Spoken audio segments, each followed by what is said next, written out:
Turkey hunting is a lot of fun and extremely challenging. If you're lucky enough to get a turkey within bow range, the challenge isn't over. You still have to execute a good shot and make a sound judgment on where you want to aim on that turkey. That's called shot placement, and it's exactly what we're going to be talking about today. So here we have a 3D turkey target. This is going to be our model for the day.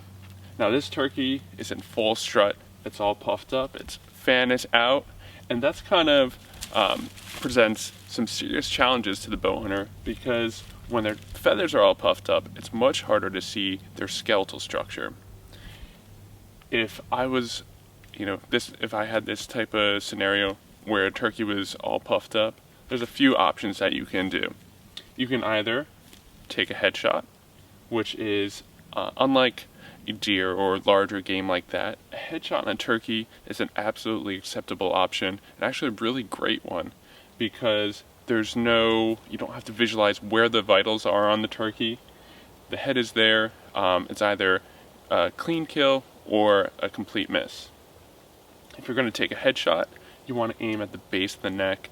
It moves less, it's a wider target, and it's a really good place to aim. So on a turkey that's in full strut, a headshot is a great option. Now another option, let's say the turkey is facing you in full strut. You'll see a beard on a male turkey, which is what we're hunting.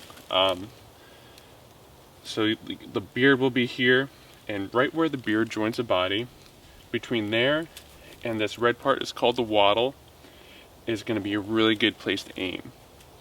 And the only thing to keep in mind for a frontal shot like that is you don't want to aim low. If you hit low, where below where that beard connects to the body, you'll miss the vitals. So, but if you hit high, if you hit them in the wattle or the head, great. So you can shy a little bit high on this type of shot, but this is another very effective shot. Now let's imagine that this turkey was not in full strut, and we'll show you guys some examples, rolling some B-roll for you, so you don't have to totally imagine.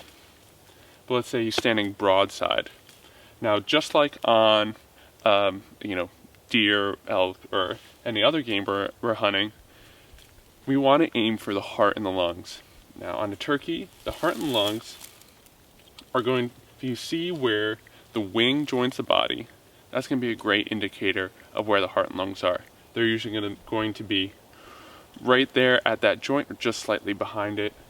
Sometimes the way they stand, it can actually push their vitals up towards their spine.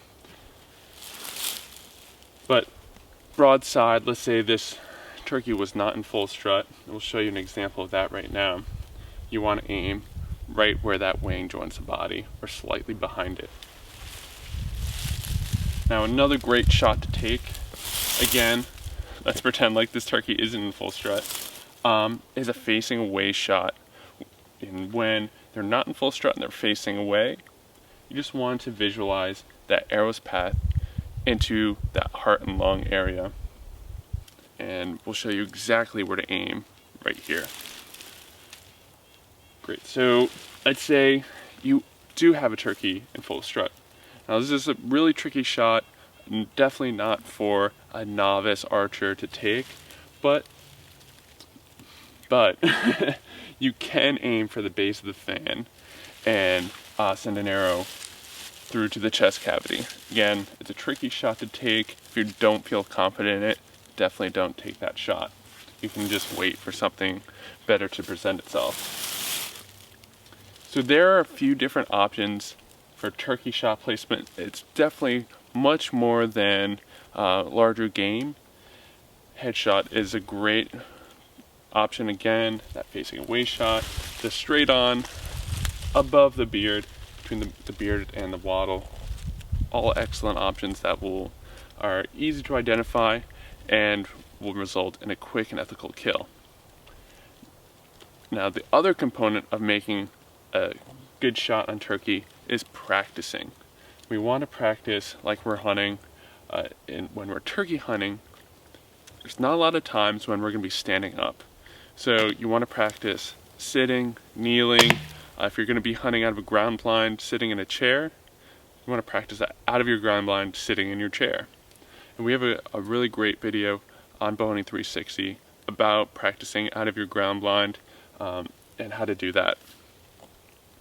The other thing to keep in mind is a turkey's vitals are much smaller than that of other animals. So we want to reduce our maximum effective range to accommodate that and really feel confident that we can hit, it's about the size of a fist. So you want to be accurate, feel confident in your shot, practice like you hunt, and you'll have a really great turkey season.